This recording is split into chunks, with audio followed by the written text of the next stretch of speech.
آپ جانتے ہیں کہ حضرت آدم علیہ السلام کے بعد بلی کو کیوں پیدا کیا گیا؟ السلام علیکم، میرا نام ڈاکٹر اسد محمود ہے۔ کیا آپ نے کبھی غور کیا کہ بلیاں اپنے ماحول میں کس حد تک پرسکون اور منظم مخلوق ہے؟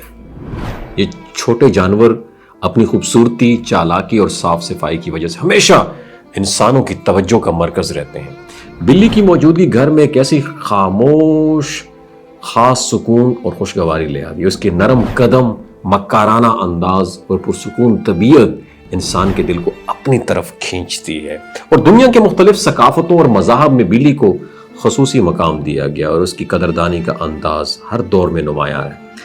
اسلامی روایات میں بھی بلی کو خاص اہمیت حاصل ہے۔ سب سے بڑا سوال حضرت آدم علیہ السلام کے بعد بلی کو کیوں پیدا کیا گیا؟ اس کا جواب روایات کے مطابق حضرت آدم علیہ السلام کی زمین پر اترنے کے بعد سب سے پہلے بلی کے ساتھ 1-to-1 ٹاک کنورسیشن بات چیت ہوئی اور اس نے ان کے دل کو سکون اور اطمینان پہنچایا۔ بلی کی صفائی اور احتیاط پسند عادات کی وجہ سے بیماریاں اس میں کم پائی جاتی ہیں، اور یہ خصوصیات اسے انسانوں کے قریب کر دیتی ہیں۔ قرآن یا حدیث میں براہ راست تفصیل موجود نہ ہونے کے باوجود اسلامی فقہاء نے بلی کے پالنے کو جائز قرار دیا اور اس کے ساتھ نرمی اور محبت سے پیش آنے کی تلقین کی بھی ہے۔ قدیم مصر کی تاریخ بھی بلی کے احترام سے بھری ہوئی ہے۔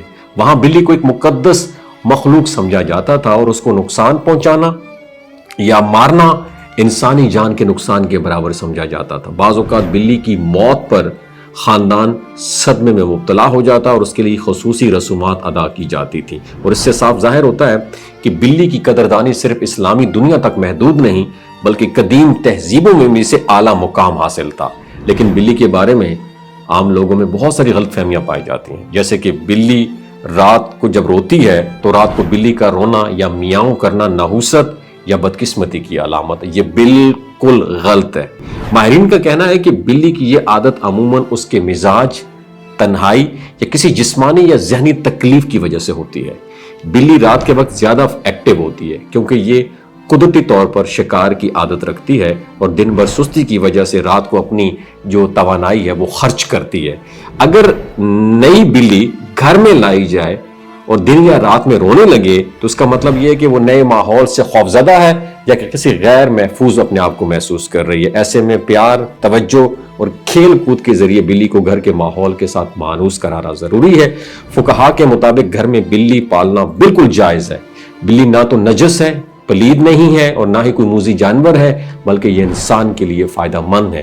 یہ چوہوں اور دیگر نقصان دہ کیڑوں سے حفاظت کرتی ہے اور گھر میں سکون اور خوشگواری لاتی ہے۔ اور بلی کے ساتھ حسن سلوک اور محبت کا سلوک کرنا بھی اسلامی تعلیمات میں شامل ہے، اور اس کی قدردانی اور احترام کے لیے ہمیں ہمیشہ نرم رویہ اختیار کرنا چاہیے۔